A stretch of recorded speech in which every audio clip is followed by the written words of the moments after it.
The year is 1999. That sentence brings me back to my senior kindergarten class when I was 5 years old, where we used to read out the date on the blackboard every single day. The year 1999 exists as a stain in my mind, however, as a memory that will not go away no matter how I try to forget it.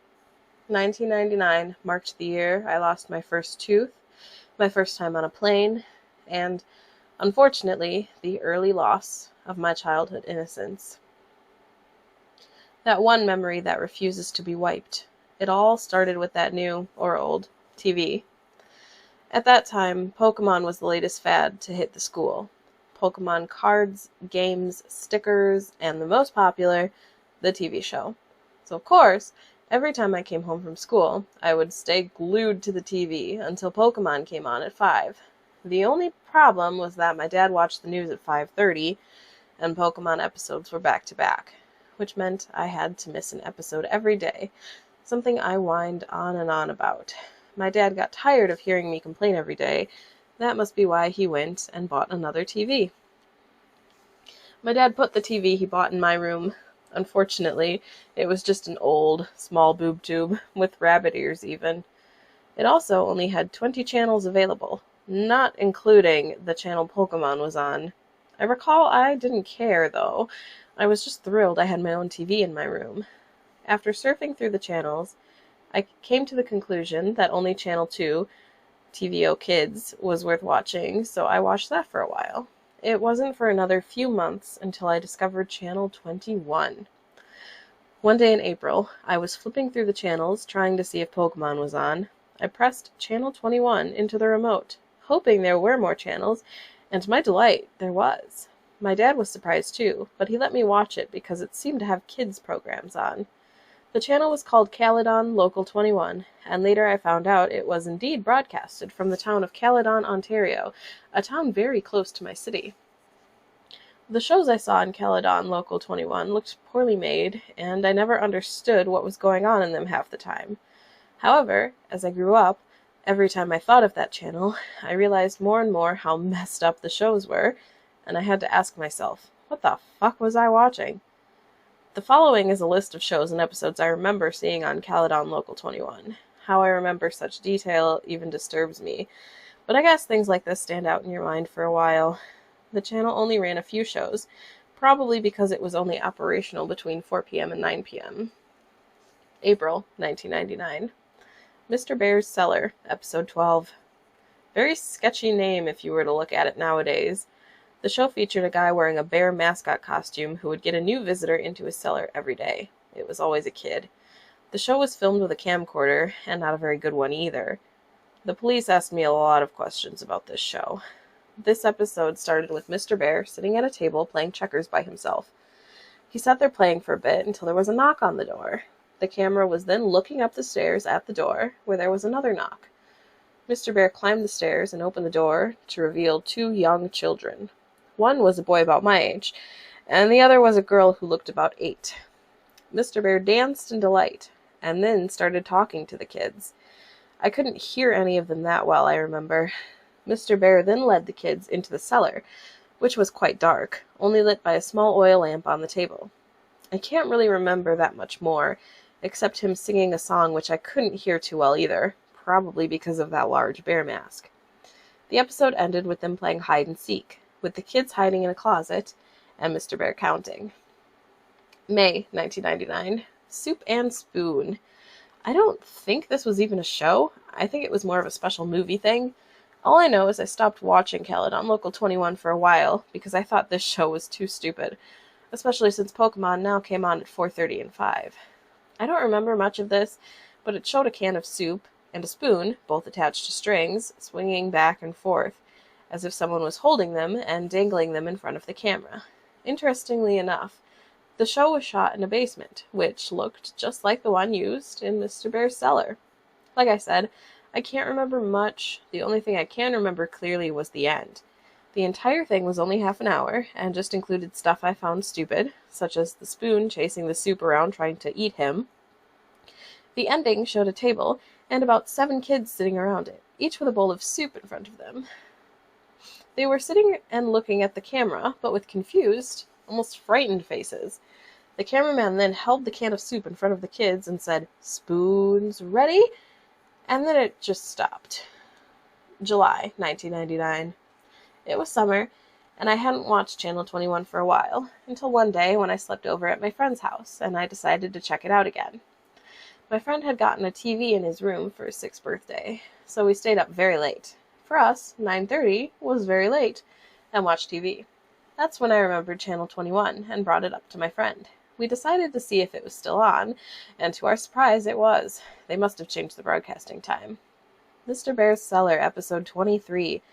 This episode was entertaining for my friend and me, mainly because it had swearing. However, now when I think of this episode, I realize something was definitely wrong when it was filmed. The episode started with the camera on its side, while it was facing Mr. Bear, who was walking upstairs to the cellar door. The camera then blacked out for about a second, before fading in, back upright, and facing Mr. Bear. There was also another kid talking to him, but this kid looked about 11 or 12. He was talking to Mr. Bear for a while, but I couldn't hear well, again with the crappy camcorder, until the kid started raising his voice. The kid was saying how it was late and his sister had to go home. You could also hear more voices in the background. I remember Mr. Bear clearly saying, "Get the fuck out, you're not invited," with a deep voice muffled by the bear mask. I remember my friend and I looking at each other and laughing at the mention of the forbidden F word. But the episode got weirder. The kid began climbing the stairs before turning around and saying how he was going to call the police. Mr. Bear began breaking into a run towards the kid, who started screaming and running as well. The camera then cut out, and that was the end of the episode. The channel then turned to static shortly after. August 1999. I didn't want to watch Channel 21 after that. In August, I grew more curious to see Mr. Bear's Cellar for some reason, though. The last episode I saw of Mr. Bear was weird and had swearing, which also made me think the show was meant for teenagers. Nonetheless, I flipped onto Channel 21 when my dad was busy. Mr. Bear's Cellar, episode 28. Apparently, this episode had been playing the entire month of August. It was studied a lot by the police. The entire episode was just Mr. Bear sitting in a chair and talking to the audience. "Hello, kids. Do you want to visit my cellar? If you do, please write me a letter at this address." The screen then switched to a white screen with multicolored letters reading the address, and that was what remained for the rest of the episode.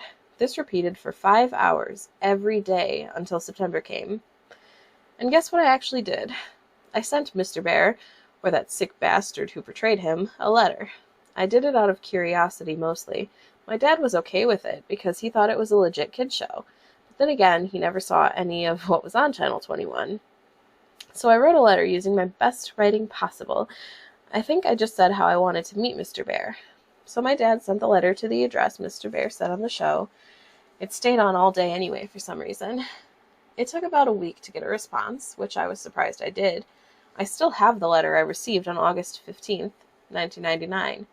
The letter read, "Dear Elliot, thank you ever so much for your letter. I would love to have you in my cellar. We play games, watch movies, and go fire camping in the middle of the woods. Come to my house at," the police cut out this address, "Caledon, Ontario, Canada. I look very forward to having fun with you. Love, Mr. Bear." I cannot believe my dad never found this sketchy, because he actually took me to the house.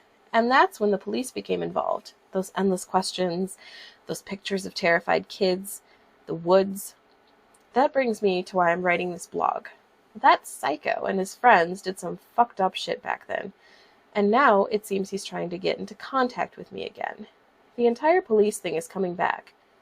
That has brought 1999 back to me. Over a decade later, it is happening again. November 14th, 2009. People have been emailing me asking what exactly happened in 1999. I will get to that. Those weird TV shows I was watching apparently were meant to attract kids to Mr. Bear's house. What Mr. Bear did shocked the entire town.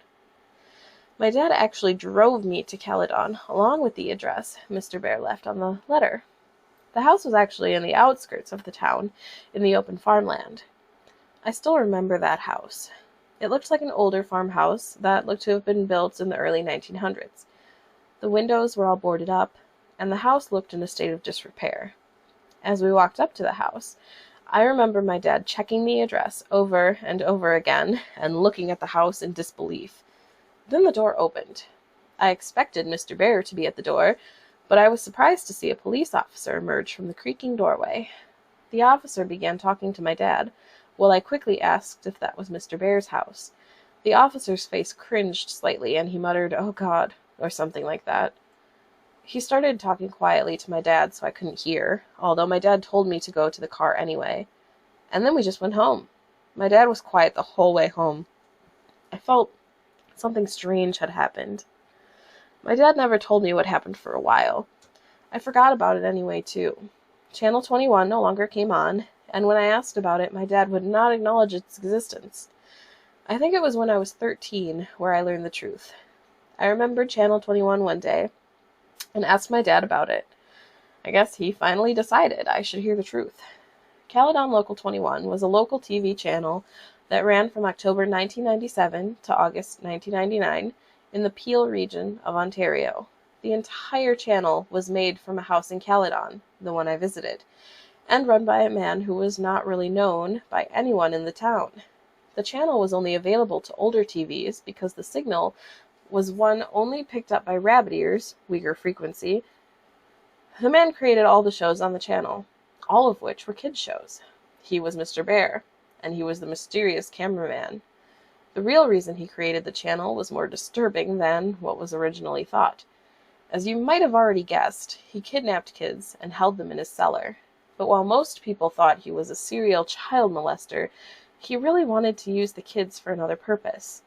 The day I arrived, the man had fled his house the night before, the day before the police went in for their investigation. I wasn't the only one who was watching. December 2nd, 2009. Sorry for not answering any questions for so long. I haven't accessed my email account for some time. Anyway, let me finally set things straight about what I know. Back in October, I visited the house previously owned by the man who ran Caledon Local 21. 2 women lived there, operating a daycare business. How ironic. Now to answer the questions you guys emailed to me. Question: who else watched Caledon Local 21? Answer: I know other people watched it for sure, including those kids who wound up at Mr. Bear's house. After some Google searches, I found a few people on the NeoSeeker forums who were discussing shows from Caledon Local 21. They talked about the 2 shows I watched, but also another 2 shows I had never seen before. A user named I Am Real Life seemed to know all the shows that were broadcasted on Channel 21. Here are the 2 I've never heard of: The Fallen Angel and Life. I Am Real Life described it as a fairly boring show about a guy rambling on and on in front of the camera about how we must please Satan and appease him before it is too late. Paint with the Soul. I Am Real Life and another user called Siggy92 were discussing this show. They described it as Blair Witch-like, as it consisted of the cameraman wandering around a forest at night, doing nothing particularly interesting. I'll go looking for the conversation and see if I can get the link. Question: where is Mr. Bear, or the guy who wore the costume? Answer: if I did know, I would have said earlier. I have no idea where this guy is, or if he's dead or alive. Hopefully dead. When I see my dad's friend next time, I will ask him about this. Maybe I can get a more definite answer. Question: what did Mr. Bear do to the children? Answer: this is by far the most common question I've been asked. I found this out in October as well, via my dad's friend, who is a retired Caledon regional officer. Apparently, the man playing Mr. Bear took the kids out of the house and into the forest nearby. What he did there, police are not exactly sure how it happened, but 16 charred bodies of children between the ages of 4 to 13 were found in a 15 by 15 foot ditch deep within the forest. My dad's friend did not want to go into exact details, but I'm seeing him next Thursday anyway, so maybe I can extort some more information from him then. That's all I have for now. Thanks for keeping an interest in my blog. I will try to gather as much information as I can for my next post. I've actually been getting pretty interested in this myself. It should be my right to know what the hell happened. January 14th, 2010. I'm sorry I haven't posted anything for a while. I kind of lost interest in this blog since I hit a standstill while looking for more information about the identity of the owner of Caledon Local 21. However, a few weeks ago, I struck gold. I found some answers, surprisingly, from the father of a kid I used to babysit. He lives just across from my street, and I used to look after his kids when they were younger. He currently doesn't have a job either. He used to live near the woods outside of Caledon and witnessed the owner's activities in the woods. His name is Anthony Pollo. When he lived in the small bungalow outside the woods, he would often venture in to smoke a joint of marijuana or two before returning to his work as a wood craftsman. Pollo described that sometimes he would hear voices of children coming from deeper within the woods, as well as a glowing light off in the distance. Pollo told me these events started in late 1997. Note, this is around the time Caledon Local 21 began airing. He apparently became annoyed by this happening every once in a while, and actually went to investigate. And Pollo then described what the whole scene looked like when he got there. There was a group of kids, he said about 13 to 17, and ages 5 to 12, gathered around a large pit with a burning fire. With them was a single adult. Pollo talked to the man, noting his unusual, unkempt appearance of a crack addict, as well as his constant twitching, and asked what he was doing out in the forest with children. The man said they were on a camping trip, something they did frequently. Pollo, not suspecting anything, Caledon has one of the lowest crime rates in Canada, simply left it at that and told them to be quieter. Pollo then paused for a while before telling me that they never became quieter. In fact, sometimes he heard loud chanting from the children, in an unknown language. He didn't bother meeting with the man again, as he was moving anyway. I told Pollo that the man was probably the owner of Caledon Local 21, but he doubted it, as he heard that the man was moving to Pickering by several other residents near that area. Here's what I know now. The man would take kids into the woods regularly for camping. The fire pit Pollo described may be the hole the bodies of the children were found in. The children Pollo saw are probably the ones found dead. The man moved to a city called Pickering, a smaller city east of Toronto. I will discuss this with my dad's friend, the ex-cop, and see if this matches anything the police knew about the man. I also want to see if he has any other knowledge of what was aired on Caledon Local 21. February 10th, 2010. Good news, guys. I talked to my dad's friend, and he disclosed a lot of information for me. First, I asked if the police had any information on the man who ran Caledon Local 21. He replied that they have only had the same leads for years and never found a suspect. However, the Peel Regional Police do have some of the tapes found in the house Caledon Local 21 was broadcasted from. He took me over so I could watch a few. I guess I haven't said much about him yet. My dad's friend's name is Mitchell Wilson, a pretty nice guy. He seems to understand my thirst for knowledge on what happened during the late 90s in that house. He feels it was wrong that my dad went so long without telling me much. He took me to the Davis Road Police Station. If you don't know, it's the largest station in Caledon, and one of the largest within the Peel region itself. Each of the main stations around Peel have some of the tapes. I was able to watch all of the footage that the Davis Road Station has. Unfortunately, I wasn't allowed to take any tapes home for obvious reasons. Paint with the Soul, Episode 10, Garbage Thrown Away. Paint with the Soul was one of the shows that I Am Real Life and Siggy92 discussed on Neoseeker. I told the police about this, and they informed me that 12 episodes of the show were made and broadcasted between December 5th, 1997 and January 8th, 1998. Exactly as I Am Real Life and Siggy92 described. The episode opened with the cameraman wandering around in a forest. It appeared to be during the evening, as it seemed the sun was setting. The cameraman walked along a path until he got to an area where there was a lot of garbage lying in the leaves. The camera looked around at the various wrappers, bottles, bags, and boxes, making sure each item got a few seconds of screen time. The camera then focused on a single area before the man spoke. I recall he spoke in a very timid, quiet voice, and I swear I've heard it somewhere else before, like on another Caledon Local 21 show. I could barely hear what he was saying, but he mainly talked about how humans are garbage, or something that had to do with saving ourselves by cleaning up the garbage, us. It actually sounded really stupid, but still, a feeling of dread came over me. I mean, that forest was possibly where those bodies were found, right? Mr. Bear's Cellar, Episode 25. When the police administrator brought this tape in, I actually said, "Oh shit," and chuckled a bit out loud. Of course, I got stares from the staff, but Wilson explained to them about my little experience with Mr. Bear and how I still kept the letter he sent me. Like the previous episodes, this one included a guy wearing a bear mascot costume. And the episode began with Mr. Bear waddling over to his cellar door with a bottle of orange juice in his paws. On the ground were 16 shot glasses, as well as a small bottle that contained an unknown liquid. Mr. Bear poured an equal amount of orange juice into each glass before opening the smaller bottle and depositing 1 drop into the glasses. Mr. Bear then went off camera.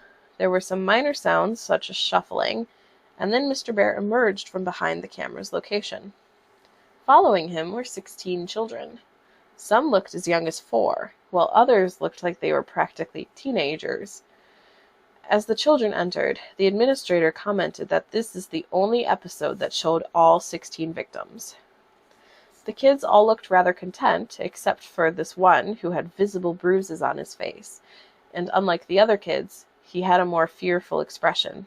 He looked about 11 to 12, which caused me to recognize him.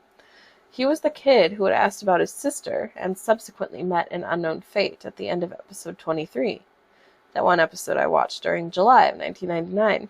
When I told the administrator this, he confirmed it was the same kid. He was also featured in episode 24, an episode that they only aired once at 3 o'clock in July 1999. The police still have not found the tape. Mr. Bear then broke into song, singing about citrus fruits and how good vitamin C was for you. I could barely hear the lyrics as they were muffled by the bear mask. The kids all drank their juice, the one from episode 23 doing it rather reluctantly, and the episode ended. After viewing the tapes in possession of the Davis Road Police Station, I'm satisfied, but only temporarily. I still want to know the full story. The police just keep giving me the same crap about the creator of Caledon Local 21 being a fetishist pedophile, as well as an apparent cultist. I will sign off for now, get into university first, and get information later. Hopefully I will get back to this blog as soon as possible. May 8th, 2010. Last month, I finally got my G2 license. In Ontario, Canada, this allows you to drive in a car by yourself, as well as with some passengers after 6 months. I, of course, took advantage of this and drove into Caledon for a little Sunday drive.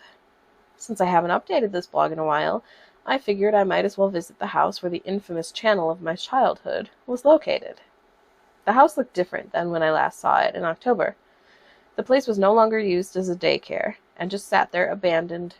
However, it did have a for sale sign showing that someone still owned it, wanting to get rid of it, though. The abandoned house drew fuzzy memories from my mind, mainly of that day my dad took me to visit Mr. Bear. A feeling of dread came upon me. What happened to the children while they were living in that house? I walked up the steps to the front door and peered through the window. Inside, I could see a nearly empty hallway with a few boxes at the end. At the end of the hallway to the right was an open doorway, presumably leading to the kitchen. To the left were 2 doors, both apparently leading to the rooms visible through the windows outside. I wondered where the cellar entrance was located and whether it had been sealed up. I walked around to the back of the house and found my answer. 2 wooden doors lying at an almost flat angle were padlocked shut. This had to lead to the cellar. Not wanting to hang around, you cannot imagine what was going through my mind at that time, I departed. Behind the house, the empty field continued on until it reached a dense forest that lined the horizon. I wondered if that was the forest where the bodies of the children were found. I thought to myself, fuck it, and proceeded to walk across the field behind the house into the forest. The forest was oddly quiet, save for the few periodic sounds of a woodpecker drilling into a distant tree. I cautiously made my way deeper into the woods, not really caring about the fact that I had no idea where I was going. I don't know how to explain it, but it felt like there was something I had to find. I came to a thinner part of the woods, and few small houses in the distance. Poyo's house crossed my mind, and I wondered if one of these homes had belonged to him.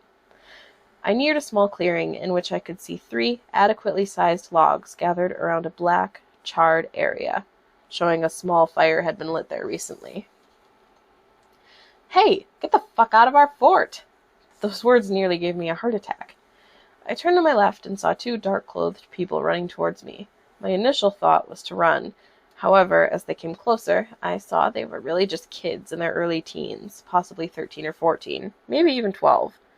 As they approached me, they realized my size as well. I'm 6'1". Well, they could have been no bigger than 5'8". One might have been 5'7". We said, "Get the fuck out." The larger one, who was wearing a Slipknot shirt, said half-heartedly. I stood my ground and shrugged.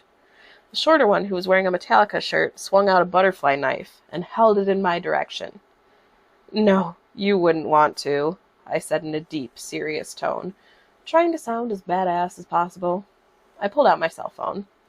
The two kids withdrew, the one in the Metallica shirt, putting away the knife. "Look, dude, we don't like people in our fort, so can you just go?" The one in the Slipknot shirt said, obviously intimidated. I had no business in the forest anyway, so I uttered out a simple, "Fine," and turned before I realized I had a great opportunity. "Did either of you hear of a guy who murdered a bunch of kids in these woods about 13 years ago?" I asked the kids. The two looked at each other in confusion, before the one wearing the Metallica shirt answered. "Yeah, everyone knows about that guy," he said to me as if I were stupid. The kid in the Slipknot shirt continued. "He still lives around here, in the storm drain. My big brother's friend says he saw him in a bear costume once, wandering around the forest at night." My instincts told me this was probably a lie, and the owner of Caledon Local 21 is probably long gone, only existing as folklore in this smaller, isolated community. However, as a human, the thought of the mysterious unknown sparks interest within. "And where is the storm drain?" I asked, just out of curiosity. I don't actually believe the kid's story. The kid in the Metallica shirt stared at me for a few moments, his eyes seemingly full of annoyance, yet curiosity for me. "You're not from around here, are you? Why did you even come here?" Now, I do admit I was slightly startled by the nature of his question. However, I figured I might as well explain why I was there, just in case people mistook my intentions. I told the two kids about my experience with the man and Caledon Local 21, and that I had come to maybe seek out some sort of closure. Although, even I wasn't exactly sure.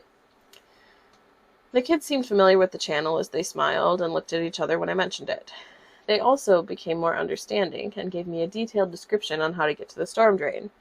Shortly after, I decided to just turn around the way I came and head back to the house, leaving the kids at their fort.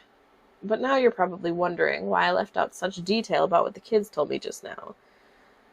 It is because I'm choosing to conclude what I have gathered now. Here's what the kids told me in detail. The storm drain lies ahead of the kids' fort, the same direction I was heading. The drain ends at a small river, where excess water is drained out. Near here is a small playground. The kids told me people rarely use it. The man supposedly lives in the large pipe that rainwater drains out of. People have seen him, although always either wearing a bear mask or the mask and a full-body bear costume. Note, I do not believe this is true, and in fact simply a myth made by residents of Caledon. The story does not seem plausible in any way. Why did no one call the police? Didn't this guy look suspicious? And other questions like these leave the story invalid. I may visit the storm drain, not because I believe the story, but because I want an excuse to visit Caledon again, so this blog doesn't die. With no more tapes to watch, I don't know what to talk about anymore. Thanks for continuing to support me and my blog. I know many are looking forward to more information about what happened in Caledon during the year 1999, and I will do my best to continue my research into the topic. Elliot, out. October 7th, 2010. Wow, nearly 5 months since I last updated. I'm guessing everyone pretty much thinks I was dead, right?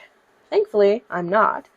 But in all my seriousness, I really have been busy these last few months, and a blog about something that could have killed me as a kid is a little low on my current priorities list. As of now, I am living in Waterloo, Ontario, attending the University of Waterloo for computer engineering. Yeah, I'm a keener. As you can imagine, engineering is no walk in the park, so obviously I nearly forgot about this blog. But as you can see now, I'm back. I remembered to visit the storm drain the kids from the Caledon Forest told me about. It was out in a clearing between the wooded areas, nearby a marsh. Unfortunately, I found absolutely nothing, save for a turtle that retreated into its built-in home when it saw me. I snapped some pics of the pipe, which I have posted as well. Also, let me tell you, it was not a storm drain like they said it was. What I saw was a simple pipe, possibly to channel the excess water from the marsh. When I returned from Caledon, however, I simply kept putting off uploading everything until I forgot all about my blog. It just didn't seem important anymore. Please forgive me. It wasn't until only recently that I am now interested in my case again. On September 10th, I received an email from this email address, returntheb@hotmail.com. Funny, right? Well, it gets better. I'm going to copy and paste the exact email this guy sent me. Dear Elliot, my dear, dear boy. You see, this story may or may not be true, but it could happen. There are many slots for airtime. If you have money, you can have a public access TV channel. Some public access channels share airtime, like EWTN, religious channel based out of Michigan, that shows Catholic-based programming, but during off-air hours have independent shows or just blue screen. Cable networks have empty channels available for rent space. So the scenario of a pedo renting a channel on basic TV is not far-fetched at all. However, public access TV is widely reviewed and can be terminated at any time. These are the rules for the United States, not for Canada, where the story took place. So if this happened in the U.S., the pedo would be tracked and arrested imminently. Yes, the story could happen, but it is unlikely. 100 fuzzy hugs, Mr. Bear. Now, obviously, this letter is fake and sounds almost corrupted. But still, I would like to thank whoever sent it, though they could use some English lessons. Just reading this letter creeped me out, but because of it, I am now full of this new interest to continue my blog. I guess it's just funny, trying to pursue the mysteries I've always questioned. Now my roommate knows about all of this. He thought the letter was real, and actually seemed more scared than I was for a second. But then I shrugged it off, so he did too. I mean, what are the chances of this being real? How would Mr. Bear know all this about public access TV? And about when I went to Caledon on those occasions. More or less know my email, or me still be interested in this seller. Ha! I'm going to send a reply to Return the Bee. Wow, just looking at the email address, you can tell someone wanted to freak me out. It didn't really work, though. Although, to whomever you are, thank you for sparking my interest back into the full matter. Maybe I can find out more about what happened to Mr. Bear. Hopefully, because although I don't buy that email, a part of me still feels anxious. Thank you to all those who are still following me and have become avid fans. You are also why I'm choosing to continue this. Thanks, guys. November 7th, 2010. Wow, I can't believe this blog hasn't been deleted yet. I haven't posted anything for so long. I have my reasons, and I'd rather not discuss them just yet. It has been a rather traumatic year for me. Some of you were right. I shouldn't have gone back trying to relive the mysteries of my childhood, but I couldn't resist. It has been over a year since my last post, and a lot has happened. Let's recap where I'm at right now with regards to the whole Mr. Bear incident. Returntheb@hotmail.com is no longer in use. I tried replying to the email, but I got no reply. I tried again a while back, still no response. I've actually moved up to Ottawa, capital of Canada for those who don't know, for university, so I haven't been back to Caledon or back home in the Peel region for a while. I had my reasons for leaving, as you could guess why. I've had to make a new email account because people keep prank mailing me pretending to be Mr. Bear. Thanks a lot, guys. Not. Why have I ventured back to this blog? Mitchell Wilson, remember my dad's ex-cop friend, gave me a phone call on October 23rd about a tape that was found in a branch of the Brampton Public Library. Brampton is my hometown, in case you haven't picked up on that. He claims he isn't allowed to discuss the contents of the tape with me, as it is still in evidence, but he asked me to come check it out when I return home. That tape got the gears grinding again, because we all know what was on the last tapes I saw. I can only imagine what can be on it. I'm guessing it must have something to do with Caledon Local 21. I guess I just wanted to say I am continuing this blog, and thank you for everyone who still follows it. I don't know when my next entry will be, but when I see that tape, I'll write what I find. I don't know what to expect, but the idea of seeing another tape has gotten me interested in this whole mystery all over again. Elliot. January 21st, 2011. It has been a long year for me. University has been giving me the usual sleepless nights, especially since I transferred to Ottawa, which is the place to party. Sarcasm. But now I'm back home with my dad in Brampton, the town I grew up in. I got home on the 18th of December, and have been visiting with friends and family. Or at least that's what I would rather have done. Now that festive holiday cheer that I usually have at this time of the month is absent. To answer the hundreds of emails and comments I got, yes, I did see the tapes that my dad's friend, Mitchell Wilson, promised to show me. These tapes, however, act as a curse. I want to know more, yet I want to forget everything. I couldn't help it. I needed to see those tapes. Not only for myself, but for all of you guys who are just as intrigued as I am by that ominous man in a bear suit from my past. However, after viewing those tapes, I feel that pit of dread deep inside me once again. That feeling where I know that all those kids in those videos are dead. That I could have been one of those kids. And that humanity is a dark, dark place. If you haven't skipped this paragraph for the juicier details below, thank you for listening to my rambling.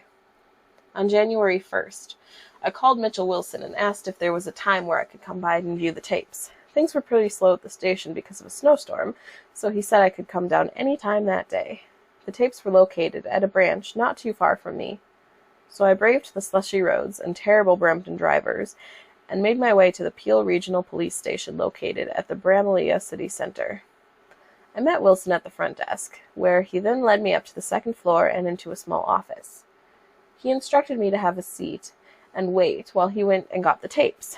Before leaving the office, he turned to me and said, "I know you're curious, but are you sure you want to do this?" Of course I did, or at least I thought so. Besides, Wilson's friend had pulled a lot of strings to get me in there, and I didn't want to waste the opportunity. This particular station had 2 tapes on hand. I was only able to watch a few minutes of footage, however, because the second tape was apparently too damaged to be played on a VCR. Mr. Bear's Cellar, Episode 30. Mr. Bear never ceases to disturb me, especially after what almost happened when I was younger. This episode took place outside in a forest at dusk, making it slightly hard to see, especially considering the quality of the film, a trademark of anything from Caledon Local 21. The episode started with the camera being held in the paws of Mr. Bear, aiming it at himself. That bear mask. It looked more sinister in the shadows of the trees. The unmistakable muffled voice spoke up. "Hello, children. Today I will be doing a wonderful thing for my friends. I will be delivering them to a faraway land where they will surely be happy." Mr. Bear turned the camera around to show an ATV with an attached trailer. But what stood out the most was that the trailer contained 7 motionless children, lying side by side. "This here's the first load, but more'll be on their way soon." Mr. Bear turned around and pointed the camera at a large burlap tarp spread on the ground. He picked the tarp up, revealing a large hole that must have been at least 12 feet deep, and maybe about 15 feet wide. The rest of the episode consisted of Mr. Bear taking each kid and dropping them into the hole. I asked Wilson if they were dead, to which he shook his head and replied, "Not yet." Soon all the kids were in the pit. Some were in awkward positions due to being tossed in, but they remained unconscious. "The vitamin C will surely help these children on the great journey that awaits them," Mr. Bear mentioned as he panned the camera towards multiple bottles of gasoline beside a bush. The camera zoomed into the bottles as Mr. Bear hummed before the episode ended. Wilson revealed to me that these were 7 of the 16 victims found burnt to a crisp. The gasoline is what the man playing Mr. Bear used to light them on fire. A pit full of burning children. Who the fuck would do that? That feeling of dread found me once again when I realized that I could have been one of those kids. Wilson then explained to me that he had previously lied. The other tape confiscated by the Bramalea Police Branch did indeed work, and contained the filming of the actual burning. However, he felt that I wouldn't be able to handle the disturbing and graphic nature of the episode. And you know what? Maybe I can't. I don't even want to see it. I'm satisfied for now, but I just need some time to get myself together. The thing is, the man who ran Caledon Local 21 is still out there. More to come soon. Elliot. INRI. Once upon a time, there lived a boy named Elliot. Elliot was a clever boy who loved playing with his friends. One day, he watched a lovely television show about a bear and his children friends. The children loved helping each other, as good children should. But they also loved the bear. The bear loved the children, since the children were so good at helping him and the fallen angel. The children and the bear wanted to play together forever with the help of their angel friend. But the fallen angel needed even more help, so the children had to give the ultimate sacrifice. Because that's what friends do, Elliot.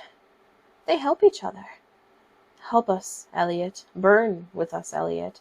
I want you, Elliot. He wants you, Elliot. Come back to my cellar. Pretty please with sugar and icing on top. Mr. B. INRI. April 5th, 2011. I wanted to update more, I truly did. However, certain circumstances had turned me off the whole Caledon Local 21 thing. I've since then had hundreds of emails about my blog, and was even in contact with a magazine about my story. But now is the time to come clean to everyone. Where have I been for an entire year? The story of Pandora's box is true, and I opened it. I opened it when I watched the second tape in the possession of the Bramalea Police Branch. The other subject I'd like to address is the number of joke/fake emails I've been getting from people claiming to be Mr. Bear. Let's start with the second tape, as that is what traumatized me into stopping my search temporarily. After a few weeks of playing silent, I decided to ask Mitchell Wilson if I could view that infamous second tape he had talked about. I don't know why, I just felt that viewing that tape would give me some closure. Wilson was obviously reluctant to show me, but I was persistent. He gave me an offer. If I was still interested by the time I turned 20, he would show me the tape. Not being able to do much else, I just played the waiting game. By the time my 20th birthday rolled around, I was definitely still interested in viewing the tape. I gave Wilson a call, during which he admitted that he had hoped I would forget about asking him again, but I was not taking no for an answer. "You really don't need to see it," he kept telling me, but I did need to see it. I had to at this point. Sure enough, he invited me to the Bramalea branch one Monday afternoon. Having watched every Saw film and a video of animal slaughterhouses in my ethics class, I was sure I would be able to handle whatever the tape could throw at me. How naive I was. Mr. Bear's Cellar, episode 31. When Wilson went to collect the tape from evidence, the officer in charge of the evidence room shook his head at me, his face saying, "What are you doing?" Wilson explained that this tape includes the last known episode of Mr. Bear's Cellar. I rightfully assumed that I would be seeing the fate of the children, and I began to feel a sense of dread. The episode opened inside a forest, the usual one from the previous episodes. This fact took me a while to realize, because it was night. The trees and leaves just looked like shapes dancing around in the darkness. A faint glow of light was present on the right side of the screen. There wasn't any apparent audio. It appeared to be a windy night, yet the trees weren't making any noise. Slowly the camera began to pan towards the glow, revealing smoke rising from a hole from the tips of flames peeking over the top. Wilson paused at this point. "Are you sure you want to see this?" he asked me. I insisted on it, even though a voice in my head was telling me not to. The video continued. The cameraman moved towards the hole, showing a pit of fire. This was the hole that I had seen in the previous episode. Only this time it was filled with shapes. I could see shapes moving around, fluttering, flailing, some motionless. I knew perfectly well what they were. The camera began to adjust to the light and burning flesh. Red, black, a blur of surreal movement and colors. I wish I could forget what I saw. But you can't forget a scene like this. This was not a horror movie. This was reality. Human beings were being killed in a horrifying way, a fate that I could have potentially met. The video suddenly cut to dawn, the camera now positioned farther away from the hole. The fire was out. However, there was still smoke rising up. A figure was up ahead. I recognized it right away. The Mr. Bear suit was laid out on the ground. Empty, it looked just as unnerving. The suit was laid out in the shape of a cross. The cameraman did a lap around the suit, treating it like a treasured artifact. Placed at the head of the suit was a sign. In bold, red letters, INRI was printed. The cameraman moved back to the end of the suit, zooming into the bear's face. The episode finally ended. I was speechless. It was like a dream. You can find a lot of terrible things on the internet, but I had never seen anything like this. Wilson asked if I was okay, and I replied with a shaky yes. I assured him as we left that I was fine, and that the video gave me some closure over the whole incident. He didn't seem too confident in me, but he left it at that. He was right, though. I had nightmares for weeks. I gave up. I didn't care about the whole thing anymore. A sick man burned a bunch of kids alive, attracting them with a fake kids' TV channel. I could have been one of his victims, yet I'm still here. I suppose I should feel grateful, but I feel guilty. Am I still here only by pure luck? 10 months later, I'm back, but now I need to address something else. My email has been flooded with messages. Some people ask me for more details. Some ask if I can upload the tapes, and some people email me claiming to be Mr. Bear. First, I cannot get the tapes uploaded as they're A, in police possession as evidence, and B, I have no idea how to transfer VHS onto a computer. As for people pretending to be Mr. Bear, you're not fooling me. When you have dozens of people pretending to be the same person, it doesn't work. I've even seen a fake Khaled on Local 21 YouTube channel, which is cute, but still not real. Even more annoying is the fact that someone hacked my account just to put up some demented poem about me on this blog. I'll leave it in the entry above this one, just to show you guys. I have contacted my webmaster about the entry and was told that it was posted on Halloween. Ooh, spooky. Attached to the email, paintwithb@aol.com, which I assume is another joke email. I'm over episode 31 now. The images of what I saw will stick with me for a while, but I want to do one last hurrah. I will get into contact with Mitchell Wilson again, and hopefully get set up with the tapes in the possession of the other Peel police branches. I'll try to update you guys as soon as I can. I'm sure this won't take so long again. Thank you to everyone who still reads this. Elliot.